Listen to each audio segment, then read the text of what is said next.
When I was playing indoor football, it was an entertainment sport, right? So it's about being bigger than life and trying to be entertaining and not just a football player. When I got to the high school level and was coaching, I thought I needed to be this entertainer for them as a coach. You know what I mean? Like the coach that everybody wants. And it's like, no, you need to be the coach that everybody needs.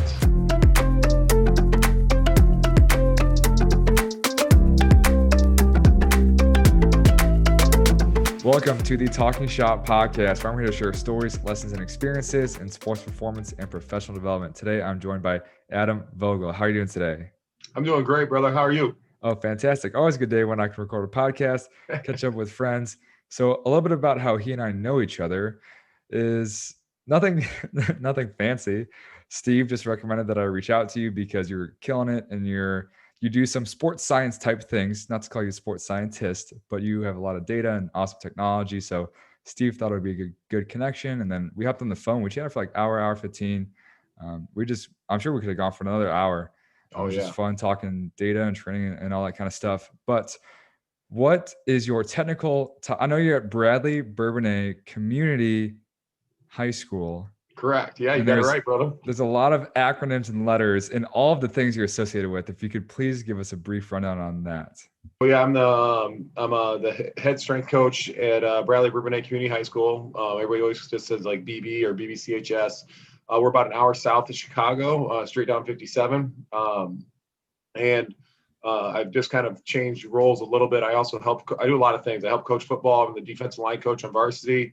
I also had the opportunity to take a different role this upcoming year where I'm division chair. So I'm in charge of all of physical education and career technical education. And so there's been a little bit of a transition because I went from teaching 5 classes in the weight room a day to now teaching 2 during the day and then doing all of the after school stuff. Then you're associated with the NHSSCA, correct? Yes. Yeah, that's correct. So I'm also the state director for the National High School Strength Coaches Association. And it's been a real honor to hold that helm or whatever you want to call it for the last 3 years. And it's a great organization as far as if you're looking for like-minded people that are trying to push strength conditioning in the high school sector, whether it be private or public, it doesn't matter. So it's a bunch of great guys and girls and that are getting after it and doing good things at it's like kind of a lower level of what college is, you know what I mean? Like as far as we got a niche where we can get together and talk shop, you know? And that's how you know Steve, I'm assuming. Yes. So that's how I met Steve, and it was kind of cool because I've always kind of watched what TC Boost did from afar, but didn't really know any of the guys there. And then over the course of the NHSSCA, Steve's one of our advisory board members and a great guy who also not only the technical aspects of strength and conditioning, but also the other side of it of leadership skills and also kind of talking about like a holistic approach to things and kind of keeping everything in mind of what's going on with a high school athlete and from the mental side and the psychosocial side. So it's really kind of cool to get the chance to meet him. And then I'm good friends with Tony Dieppa as well when he was at Play, and then he was with you guys for a while at TC Boost. And so it's kind of funny. And I met you through Steve, and we had a chance to talk for a little over an hour that one day, and a great chance getting to meet you. And so I've done everything but meet Tommy, and I haven't been up there yet. So that's one of my goals this year is hopefully I can get up there once all this stuff calms down a little bit. 2020 is ending soon, which is a good thing. But I'm looking forward to you coming down and being able to socially distance, shake your hand. But so Steve is my mentor, and I often mention my mentor or Steve a lot just on my podcast because he's been very influential. So I'm not the only person that thinks Steve is awesome. No, he's great, man. He knows a ton of like so many different things, and like it's not even random because there was he just knows all these random things. No, it's poignant types of topics that he really knows and he knows well, and he dives deep into it. So just one of those great guys. It's just super genuine, and I'm super glad that I got the opportunity to meet him, and that was through the NHSSCA. So that's what I think I probably value the most about that organization is that it's a chance I would have never known all these guys, right? You feel like you're in a silo by yourself because there's only one strength coach at each school or certain facilities, and so then you get a chance to branch out and meet all these great guys like Steve, man. So it's good. Yeah, so he's not some mystic creature. He's real. Yeah, he's real. You need to get him on there. You need to like make him show up. Yeah, he and Tommy, I've both just mentioned, wanting to be on my podcast, but everyone's super busy and it's funny, I just keep accumulating like 50, 60, 70, 80 episodes. And it's just like they're just on my list, and just one of these days. And it's funny, I'll have people on that I chat with once, twice across the country. And I got people that I work with on a daily basis, but that's just, everyone's busy, but You need to just follow him around with like a GoPro all day. You know what I mean? Like probably, say, hey, you're gonna be on this whether you want to be or not. yeah, we'll just piece together just like little like 5-minute snippets in between clients. Right. So let's get into this. What is the coolest story you have thus far in your career? Man, like it's funny, like I don't know what's cool, but as far as what I've been doing, I guess like we kind of talked about a little bit with the NHSSCA and how I just value all the guys and people I got to meet, so I got a chance to really meet some really cool people. I got the opportunity to um, have like you said, talk about mentors and stuff. I mean, I have my high school football coach when I took over it's kind of funny. I took over this job because I thought I got done playing football in college. I played 5 years of indoor and arena 2.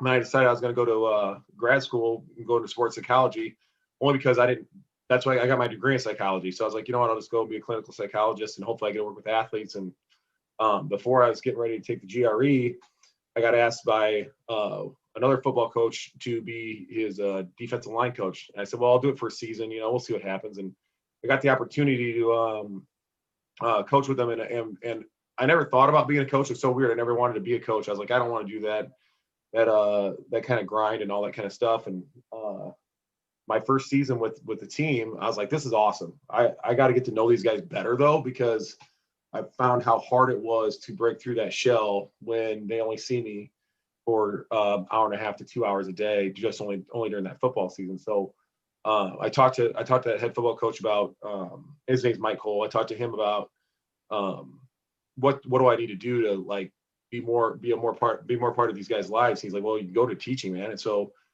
I decided to go back, get my master's in teaching. I took a couple extra courses too to make sure that I could do physical education.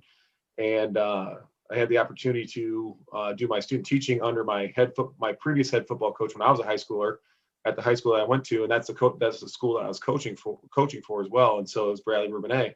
And so the cool thing was he ended up retiring the year that I got done with my student teaching, and so I just stepped right into the head strength role under him. So he kind of mentored me a little bit. His name was Coach Craig Bundy, and then I got the opportunity to be the assistant football coach under Mike Cole, and then be the head strength coach under Mike Cole. And I guess the cool thing about it was getting the opportunity not only to give back to the place that gave so much to me, but also I was thinking about football at first, and then you realize that, hey, there's like 25 or 26 different sports here, and they all need a strength coach. And so it's been really valuable getting the opportunity to meet all our different athletes and the coaches that influence them as well, and really getting the opportunity to try and play an influential role in their lives. Definitely a cool story, and a story like that comes up in one of my 3 questions that I ask for a decent amount of my guests. And I always say people get into coaching or at least this space because they had no strength coach and they were like, wow, I can like do this for a living. They had a coach that was awesome that inspired them, or they had a coach that was like, I'm going to right all of your wrongs because you were garbage. But not too many people where it's like I just said, I'll do this for a little bit and then I'll get out. And it's funny you mentioned that when I went to TCU for my master's, it was my first semester there, and my boss was super into power in the weight room, and I was just sorting through all this literature and training studies and all this stuff. And I thought about leaving TCU after a month. Oh, really? This is a story I've never told. And I was like, but I'm a TA and I have all these colleagues and like I have all these responsibilities. Like I can't just leave. Like, what would I do? But like, I hate this. And then my boss was like, hey, you play baseball, right? Would you want to do like sports science for the baseball team? And then I like walked in the weight room and I was like, you can get data every day and like be on the floor. Yeah. Like what? So it's just funny, like a similar story. Yeah. Where it's the most unsuspecting thing. And right when you thought that you were going to get out, that's when it all happened. It's just a testament to being open and not saying no and not being yes man. But when it makes sense, so serendipitous, and like, oh my gosh, I love stories. Stories are super cool. So does it help with your athletes that you're from this area and that you went to this high school? Does that mean a little bit to them, or is that? Yeah, no, I kind of downplay it a little bit because I really try not to make things about myself, because I want them to shine in their skin, and they only get 4 years at this, right? So I try to downplay, but it's funny because we'll be in the wrestling room doing some tumbling or something along those lines, and I'll say, Coach Vogel, you're on the wall, because I was a pretty good wrestler as well, and I'm like, yeah, and they're like, oh, like, or they'll see like stories or hear stories like you're talking about me playing in high school and that, and or they'll see like my picture on a certain wall or whatever, or a record board, and then like, oh, Coach Bull went to here, and so then like I'll tell them a quick story about something so that we can get I'm like, okay, let's get back to training now, let's go, But yeah, it is really cool, and like you're saying with your story, like it's funny how like when you like when I got done with football, I thought like that part of my life I'm going to put away. It's, you know what I mean? I'm going to go on to whatever's next, and not realizing how much you really miss it until it's gone, right? And so I guess I feel like I really value the time that I get in the weight room, the time I get on the football field, the time I get with all these athletes, and with the coaches too. I built some great relationships with their coaches too, and you don't understand that until it actually kind of goes away for a while, right? Like and like COVID right now, that's another thing. Like when you're in that shelter in place and you don't get a chance to do any training or coaching the kids, it's like, man, what it's like you feel incomplete because you build so much time and energy into those relationships, I like the beginning of your answer where it's not about you, but and then which is true, but then you Right. followed it up with like sometimes they just ask and you just got to tell. And I think it's huge just showing that like you are a human and you had these experiences. And hey, I was a high school athlete that worked hard and played multiple sports. And it just happened to be at the same high school that you're at right now. So I definitely found a lot of value in kind of pulling back that curtain instead of being this like big adult strength coach that like Yeah. tells you how to lift weights. It's like, no, like I was literally you just Yeah. way back when. Yeah, a long time ago. And that was something that I would say was one of my biggest mistakes when I first started was when I was playing indoor football, it was an entertainment sport, right? So it's about being bigger than life and trying to be entertaining and not just a football player. And so when I got to the high school level and was coaching, I thought I needed to be this um this entertainer for them as a coach. You know what I mean? Like the coach that everybody wants. And it's like, no, you need to be the coach that everybody needs, right? And so that's what I figured out, and I'm still trying to figure out, right? Like, because I try not to make it about me, like we're talking about, but at the same time, like they need to be able to see behind the curtain, like you used, or they need to be able to get into your heart somehow or some way, so they understand that they don't, not only do they know that you care, but like they know that we can empathize with them because we've been through some of those similar situations one way or another. Or we tell them, hey, I've never been through that situation before. I've never had that home life, but I can't imagine what you're going through. And so when you kind of go down those roads, you figure out, like that's when they really know that like you got their back, right? It was it's not only when you're that I'm there for them all the time, when like literally they're like 12, 14 hours a day, but they also know that like, hey, like Coach Vogel will open up to us too.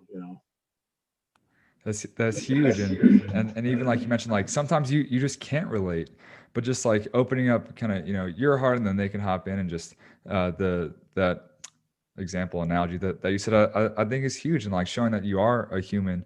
So I really like that a lot. And then last thing on this topic, really interesting that you brought that up about the arena football. So obviously, it makes sense. It's not a huge revenue sport. So when was that moment?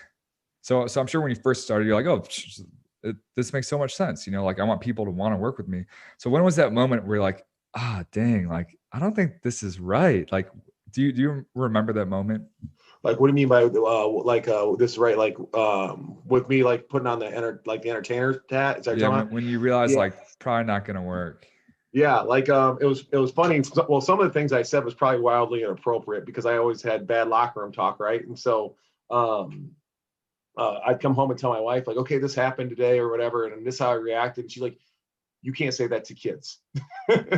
Like, oh, okay. So like they laughed though. They thought it was funny, They're like, she's like, no, wildly inappropriate. You can't talk that way. So I learned that way at first, and then it made me start to think and recollect a little bit more and reflect on things. I never really did. That's probably one of my biggest struggles, is reflecting. I'm always looking towards the future, trying to look forward, what we need to do next. And so I've probably spent the last year and a half, 2 years really trying to work on my reflection.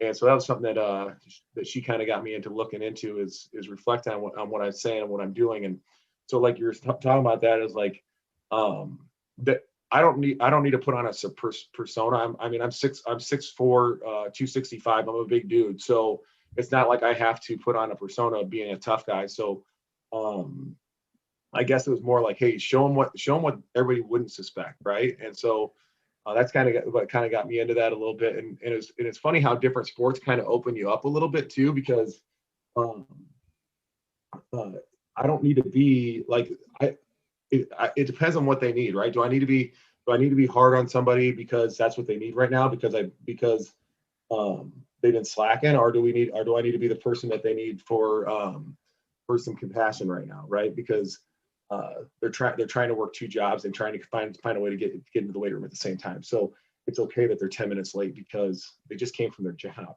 So finding those balances, and part of that is just opening up and talking to them more, and getting a chance to know them, and still, and I always talk to them about that too, right? Like being the tough guy, right? Or learning to do things the hard way, whatever phrase you want to use. We use carry the hammer. You got to carry the hammer. Like no one's going to carry it for you. And so when we talk about those types of things, like, yeah, that's absolutely true. But at the same time, like you're talking about how Steve's a mentor for you, right? And I had great mentors too, and people that I looked up to and took me under their wing as well. And so like they need that just as much as anybody else. So yeah, we need to be hard with them, and we need to teach them discipline. But at the same time, we need to give them grace and mercy sometimes as well. I like how you said that different sports will open you up, and it's interesting, kind of just being. I think coaching chameleon probably isn't the phrase, but people are going to understand what that means. Where it's not only sport to sport, but also just like it could be a day-to-day thing on like, well, are you coaching the program to the athlete, or are you coaching the athlete that's in front of you? And just being comfortable, being adaptable, and being different. And then like believing in yourself, and one day being the hard guy, and the next day being like, hey, like, you good? And being like comfortable in your own skin, being a little bit different. Cause I'm sure people can get caught in like, I am the hard guy. That's what I got to be every single day. That's who I am. I'm the entertainer, whatever. But that's when the good coaching happens, when they're all just tools in the back pocket. I know some people hate that one, but you got hammers in your back pocket, and you gotta swing some one way, and et cetera, et cetera. So that was a interesting analogy, but you know what I'm saying? Yeah. So yeah, just really interesting on they'll open you up differently, and then you have to try different tactics with other athletes and different stuff like that. So anything else kind of on that story? I enjoyed what that turned into. Like, I mean, I think the thing, like something just like a conceptual thing you kind of mentioned was like the tools in the toolbox. And one of the things I find too is like, you don't have to have every tool, right? Like everybody's like, oh yeah, we need that. Well, that's another tool to put in the toolbox.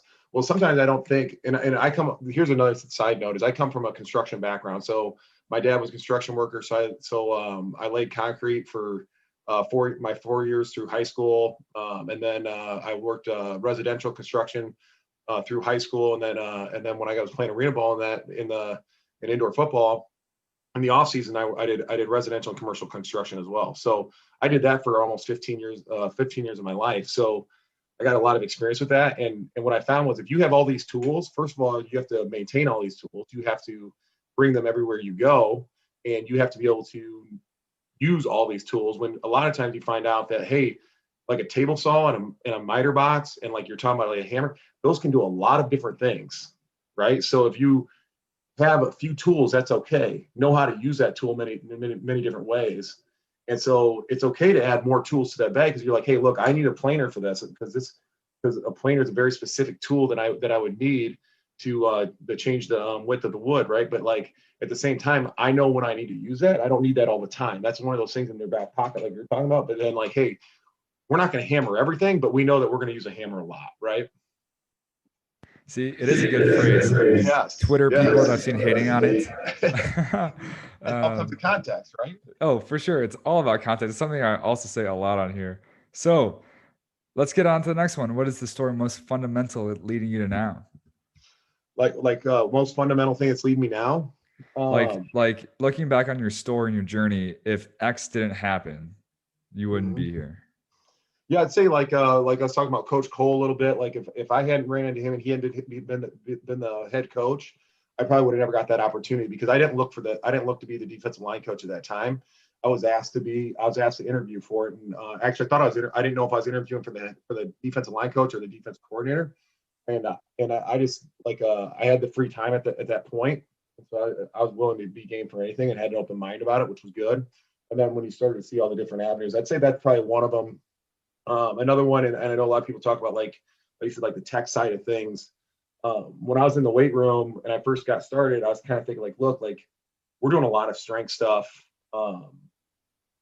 We were mainly strength based. We did speed stuff as well, right? So we were on the field doing our sprint work and acceleration work and change direction. But the turning point, I guess, was when we were starting to ask questions that we couldn't answer, right? And so one of the questions that we were asking was, we made a deep run in the playoffs back in 2015, I believe, and when we were making that run, we were wondering, are we training our guys too hard? What do we need to back off on? And like we were really like trying to be conscious of that and trying to figure that out, and we didn't know. And so that was going on at the same time as we were getting ready to change our conference. And so our conference was actually downsizing. So some of the schools that were not doing as well in our conference were leaving, and we knew it was going to be more difficult to stay in that conference that we were in. And we were one of the smallest schools in the conference that we're in. And so it made us start to think like, what can we do to make sure that we can continue the success that we had going down the road? And so it kind of got me into this whole different avenue, because our head coach was like, hey, we need to do something different. You need to look into this. And so we started looking into it a little bit. And I remember Florida State winning the national championship with Jimbo Fisher there. And right after he won it, he mentioned Catapult. And I was like, what the heck is that? I've never heard that word in sports. And so then I started researching that a little bit, and it came from Australia. So I put it on the back burner. I couldn't find much about it at that time.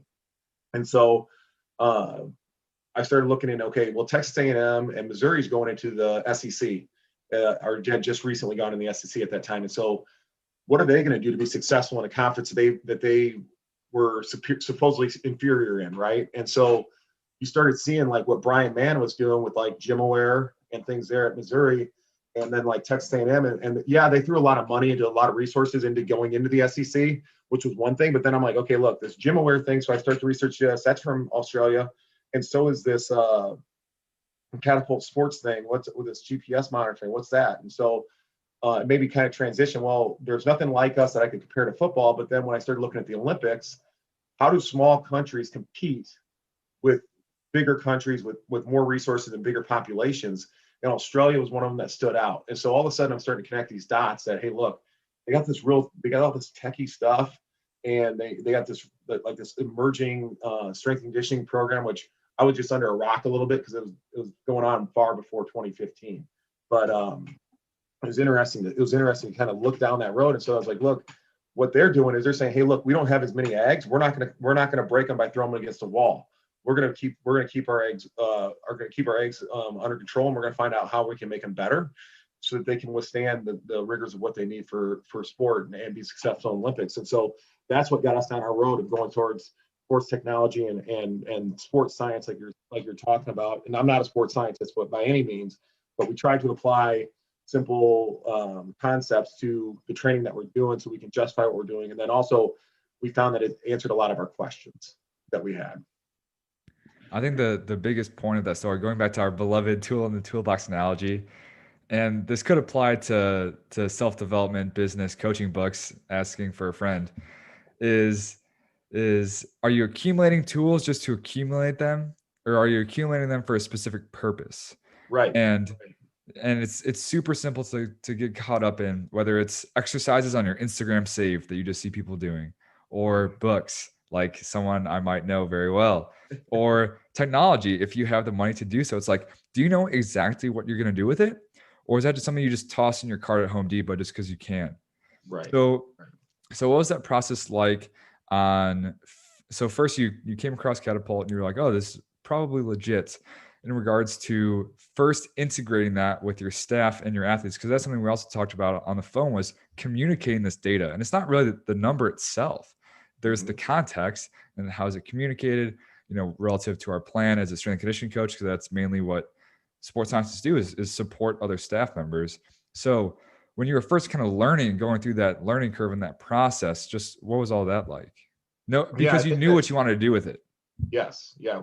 So we want to know whether or not we were overtraining our athletes or not. We want to make sure that we weren't going to overtrain them. And because we didn't know if we thought that we were. I mean, at the time we thought that we were overtraining them. And so that's what we were looking into. And we just wanted to make sure that they're always fresh on Friday nights. So that's our coach's term, right? We want them fresh on Fridays. And so we wanted to make sure that we were doing those things. And like you're kind of talking about, is Catapult was the way for us to put quantitative numbers to what we're looking at. And it's our job to get to make it qualitative for the coaches, right? So we can tell a story so they can understand it without it being like, hey, this guy's in the red today, or this guy's 200 points from being over his load, So like, you got to come up with a way that they can understand without it being cumbersome for them at all either. So when we kind of got into that and we were looking at it, like it happened so fast. So it just happened to be that Catapult Sports put their US base in Chicago. And it just happened to be that they were, at the time when I started emailing them, and I literally emailed them like, I think 3 or 4 times in 2 months. And I just knew that they're coming. Like, for some reason, I just had an intuition. I hate saying that, like, but maybe I saw something on Instagram or something like you're talking about on Twitter. And all of a sudden, I'm going to catch on these guys. Like, we're going to try and get in there. And we just happened to get in there. And so that's how we were the first high school to use GPS in the US, because they had acquired GP Sports. And so they were like, what can we do with this company? It was a competitor to us. We don't want to sell this product to other collegiate teams and professional teams. So what if we sell it down to high school teams, right? Which they called the sub-elite. And so that's kind of how we jumped on board with that. And our head coach, it's funny. They're like, well, we're not paying for it. So I had to come up with a way to find out how to pay for it. And so we came up with a plan for that. And so then we negotiated everything. I had the contract. I bring it to our athletic director. And he's like, whoa, what's going on here? Because it happened like literally from like, I think it was like late December to like early February, like boom, like let's get this going. And so he goes, no, you guys need to research this a little bit more. So we actually went to Notre Dame. That was the closest university that had it. And we talked to a guy named Matt Howley, who's the head strength coach for soccer at the time, who's from Australia. Now he's with Real Salt Lake, and he's a great guy. And he really got a chance to kind of tell us how he uses it and how it's not the end all be all, but it's just, like you said, another tool in the toolbox. And so, like you're talking about, we can use an old school like plumb bob to see that a wall's straight, right? But we can also put a laser on it. And so I think that's kind of what we were doing, is like, okay, look, because he's big on RPEs, and so we can do RPEs. And I started out trying doing RPEs, and we still do RPEs, but like that gets us pretty close. But if we really want to know what we're doing, a laser is going to get us there quicker. So, or get us more plumb, right? So when we started using GPS and started trying to learn that whole different world, right? Because it opened up your eyes to all sorts of new things. That's kind of what started that, got us going down that road. Very cool, very cool. And I'm definitely gonna steal this from you. Yeah. The sports scientist is they just turn all this data into qualitative data. Just like, how do I make this qualitative? I'm definitely gonna steal that and use that, because it makes sense. Like their job is creating that context, putting it in a comprehensible way for all the different stakeholders, all the different pieces of this high performance model, all these buzzwords. Mm-hmm. But yeah, very cool on kind of just that process of being like an outsider. And then you're like, okay, it makes a little bit more sense. And then you're like, oh, they're right here. And then you're like, oh, well, I gotta veer right, but it was always with this kind of goal or end mind, or like you knew why you were going to use it. So definitely a very cool story. Anything else on that topic? Or are you ready for number 3? Yeah, I mean, like, it like you said, it kind of grew organically, right? So like when we started letting our coach, when he's very, very good with the emotional side of our athletes, our head football coach, and he's now also our athletic director. And so now he's doing this with all of our athletes and all of our coaches. he has a really good feel and intuition for people and how they're doing it. So this kind of let us blend that, because I don't feel like that I'm that way. Like I'm more of a like, hey, I need to know what we're doing and how we're going to do it and go that way. And he's more like, hey, we can kind of adjust. And so I think the blend of us two getting to do that kind of really helped. And so it helped put numbers to what he was trying to do. So it could be like, hey, you want to go a little bit lighter, but let's figure out how light we want to go that day. Or you want to go a little bit heavier that day. Let's find out how heavy we need to go so that we can get ready for this week. Because we had I'll kind of save that story for maybe later, but like it really does have a holistic view of it, right? What are you trying to do with the season, or with certain athletes? What are you trying to do within the 2 to 4 years that you have them?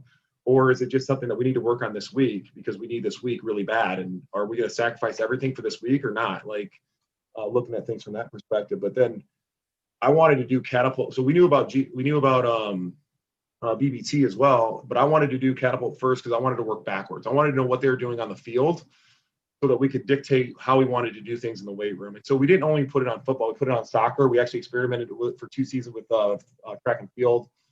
We put it on a few other sports, cheerleading and basketball as well, just to kind of figure out like where does it fit for us? How much can we handle? How much can we do?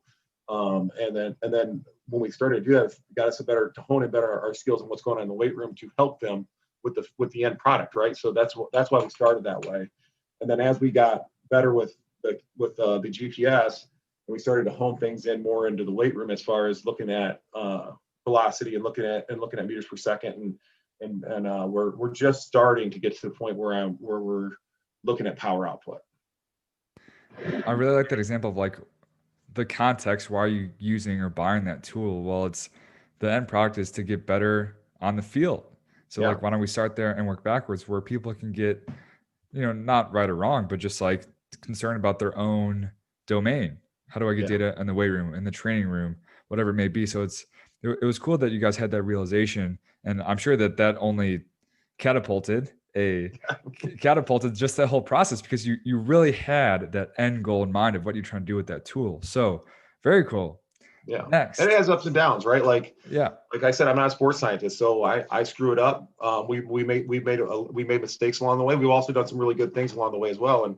And we've also made a lot of connections, like guys like Matt Halley and others where we can outsource things that we don't know, right? So, hey, look, this is the data we have. Can you tell me what you think you would do in this situation? Or this is what we're kind of thinking about doing. Oh yeah, but have you thought about maybe giving them that day off because you're going to, and just train them heavier the day or two before, right? So, it really has opened up like a lot of different avenues on how you want to do things, and it doesn't have to be a one way, right? Like you're talking about with the tools. Like, well, I can cut a board possibly the same way with a table saw as I can with a miter box. Awesome. So next big story, last story. What is the story you're most proud of thus far in your career? Oh man, like I don't know. I hope that there continues to be more stories. I mean, there's like different, I don't know, different buckets or whatever. Like getting the chance to know all these great coaches over the course of the NHSSCA, talking to Steve and learning from you, and learning from Steve, and getting the opportunity to go to clinics and things like that, or these Zooms.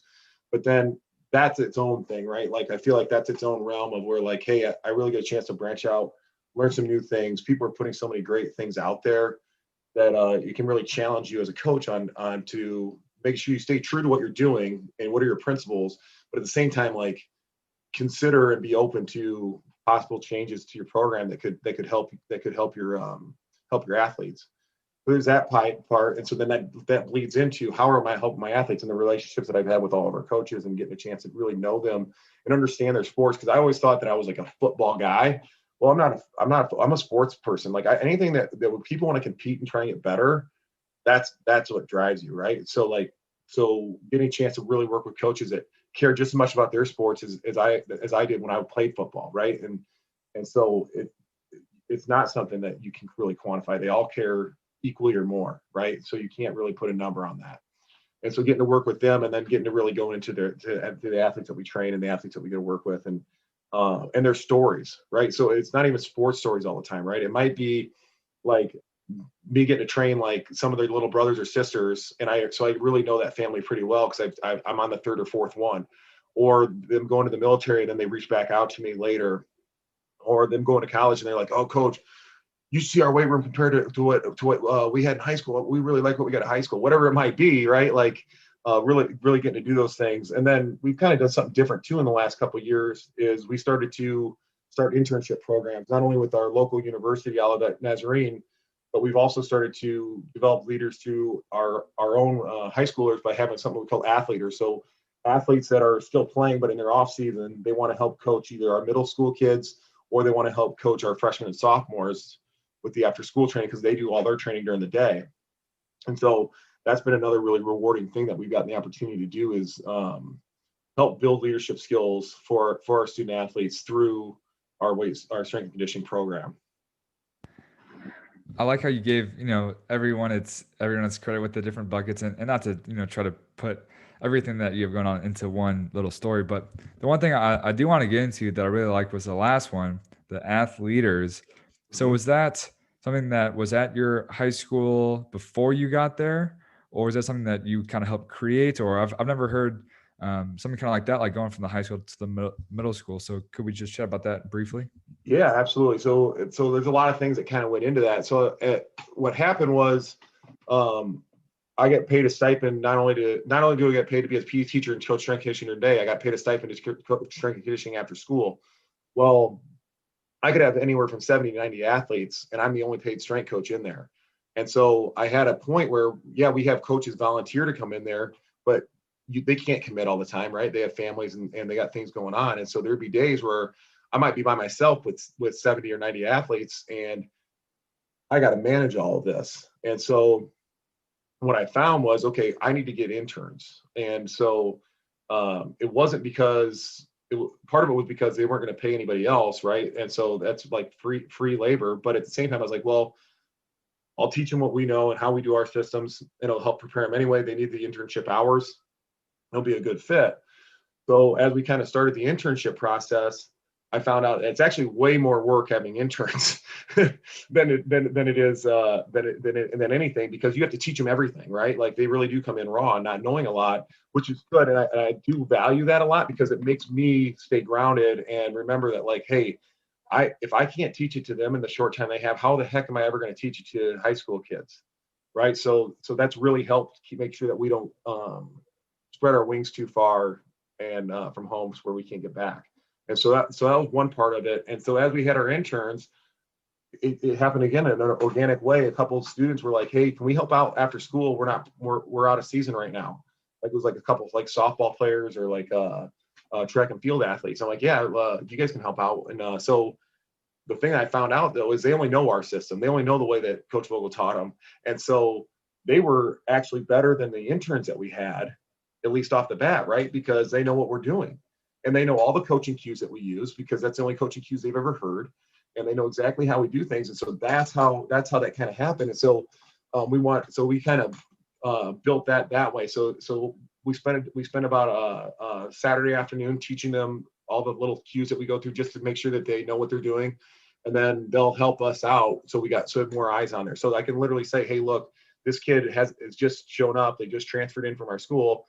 I just want you to work with them PVC pipe. We're going to start we have a progressions and regressions for everything. So whenever we're doing progressions for unilateral or bilateral lower body strength, you're going to do that. When we get to the hip hinge, you're going to show them the hip hinge with the PVC pipe, and we'll progress them as we go. So when you feel like they're ready, that's when I'll come and assess them, and then we'll move on to the next level for them. And so that's kind of what really kind of sparked that and got us into that with our athletes.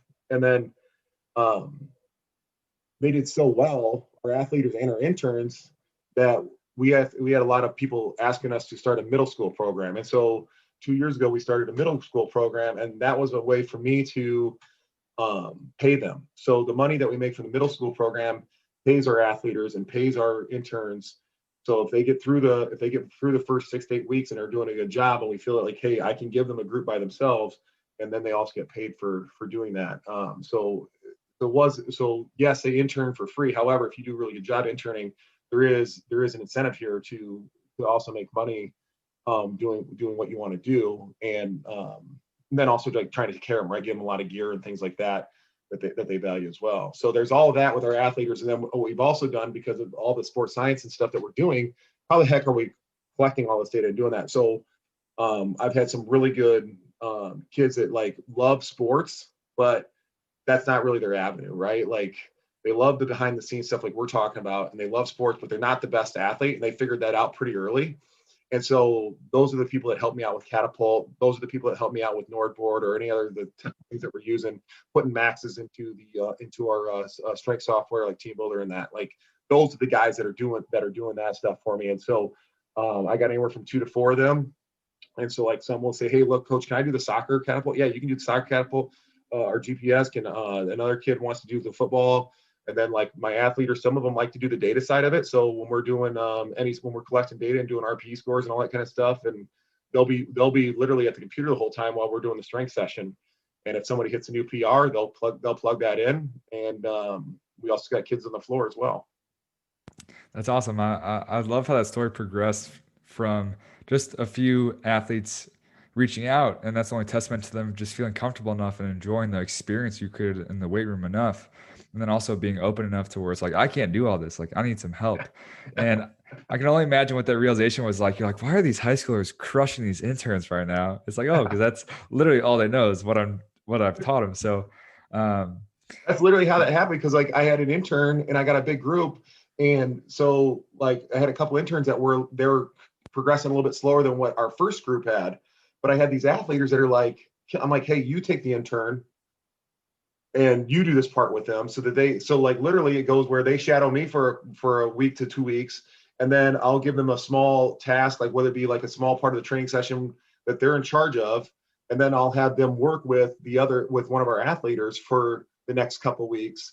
And then once the athlete tells me, hey, I think that they're ready, then I'll say, okay, look, I'm going to watch them, or I'll have an assistant coach go and watch them and tell me whether they feel like they're ready. Now we'll progress them to them being cut loose a little bit more.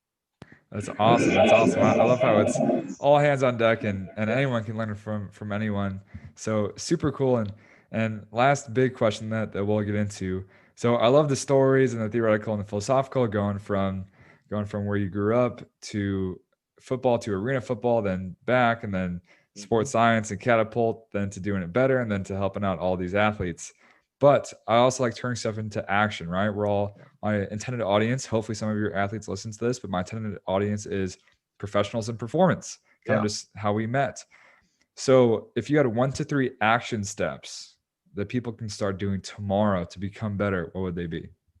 Yeah, maybe you can guide this a little bit for me too. Like I was trying to think about how to because I don't, your listeners better than I do and what they want to hear and what they want to do. I will say when it comes to tracking metrics, the thing that I found to be the most valuable, believe it or not, it's the most simple, and it's attendance. Are they showing up? Because a lot of times when I'm like, why is this person not progressing? I look back and I'm like, well, man, they went on vacation that week. They're below 80%, or they're 65%, like because they've been playing travel sports or whatever it might be, right? And so a lot of times what I found is when something looks off, look at their attendance first. And so that's the most important thing. If they're showing up, because we don't have a problem really with kids putting in the effort. Once they're there, and they're bought in, they love what we're doing, and they want to get better, right? But it's getting them through the door sometimes.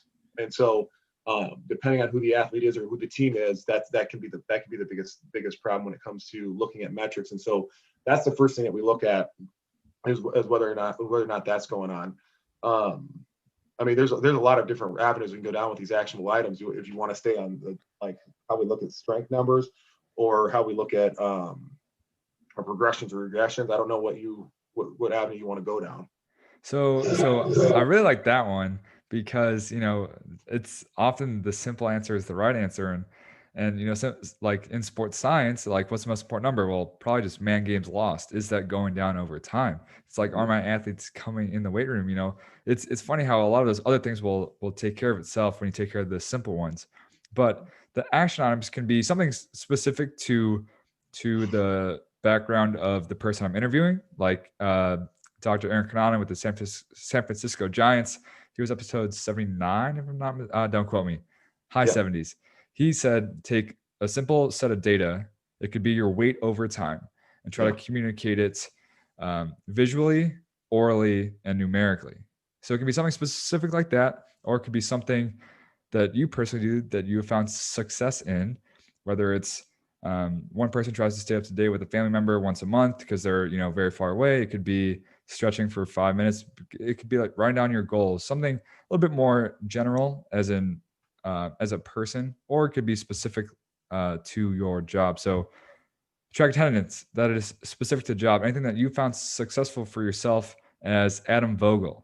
Yeah. Like I'd say like everybody talks about buy-in, right? And like and they're always there's so much on that whole thing, like leadership and all we're talking about and stuff. And I always tell our athletes that I want them to have ownership. They're not renting the weight room. They're not going to take it and throw it away. Same with the sports. Like what are you going to leave when you sell your house, which is our school, right? When you sell that, because you're a boiler for life once you graduate, and we're the Boilermakers, so you're a boiler for life once you graduate. So what are you going to leave for the next group? And so that's really you taking ownership. If I'm going to live in a house, okay, for 6 years, for them it's 4 years, they're going to live in that house.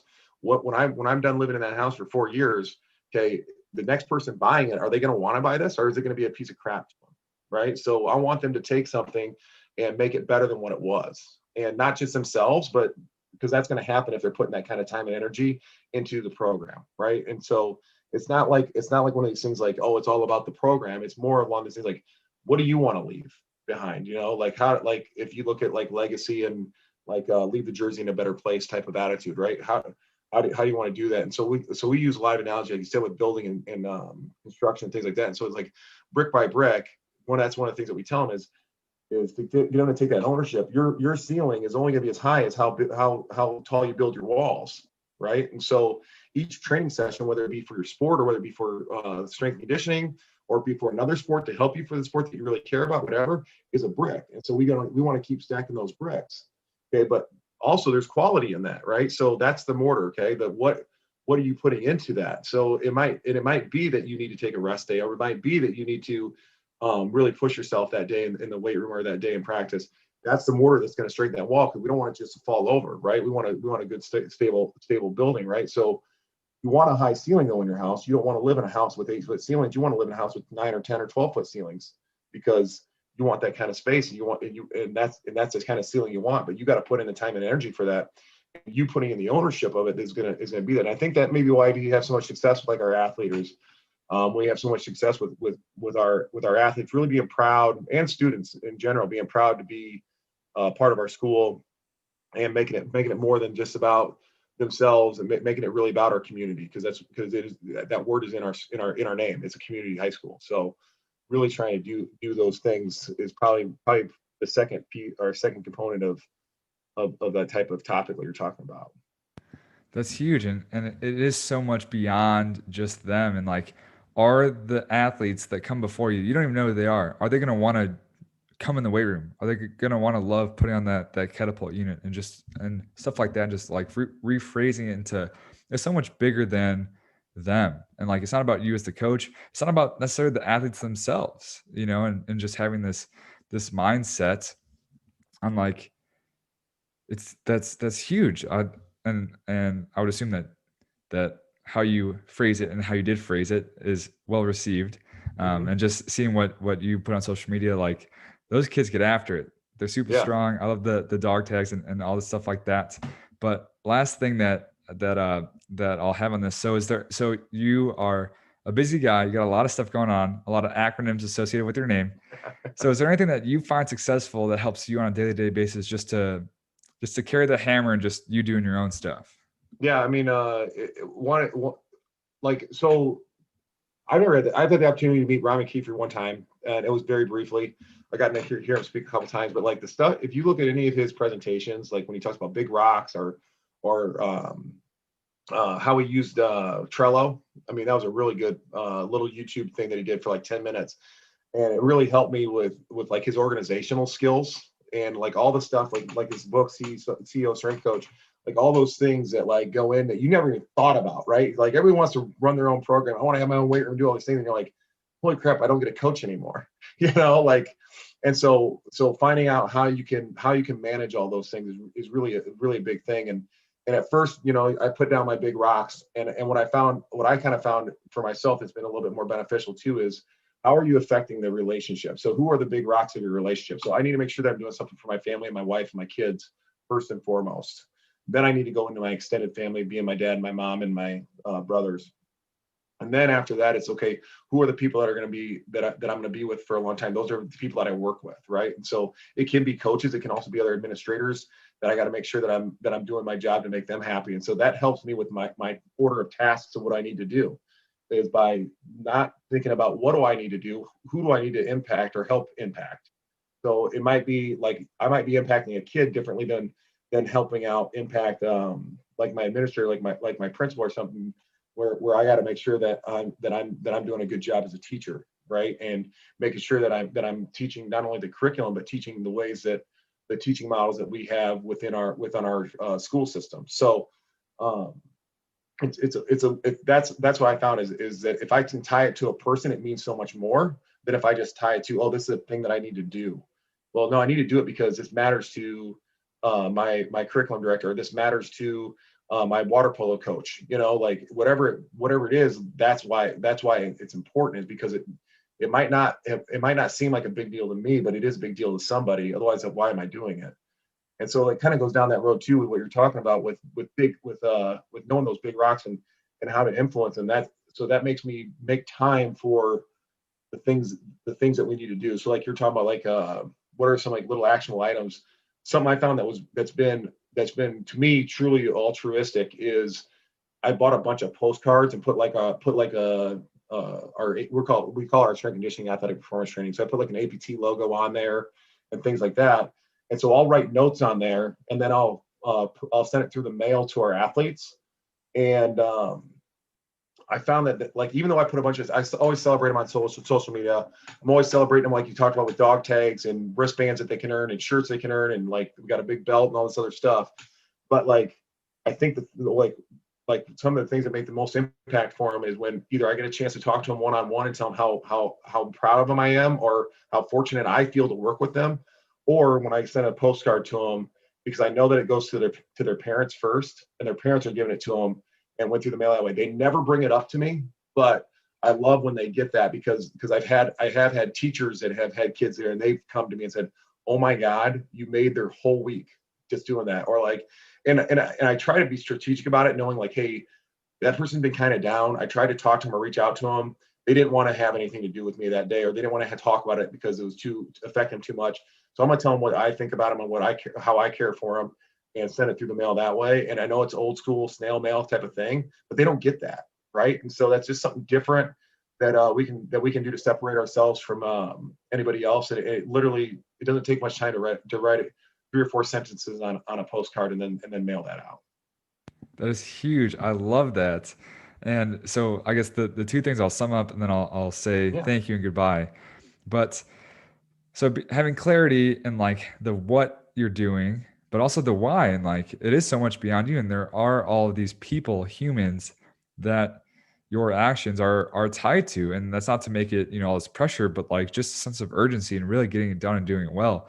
And then the postcard example, I've never heard anything like that, and I think that that's super interesting, and I can only imagine, and like similar to how I love getting emails, like I'm sure I would love a lot more getting actual mail, or whenever an Amazon Yeah. package gets delivered. So I'm sure that goes a super long way for your athletes, and very creative.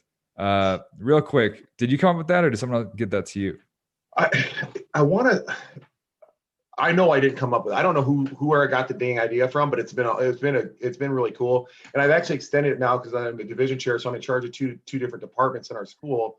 I actually try not to send emails to my staff as much as I can, and because I know they always get emails, right? Your inbox is always full with emails, and so I feel like that's the easiest way to do it. If that's the easiest way to communicate, then it's also probably the least effective, and it's going to be the least meaningful, right? Or it might be the most effective as far as communicating, but it's not going to make the connection that you need, right? So I try to go to them in person as much as I can, even though it takes longer.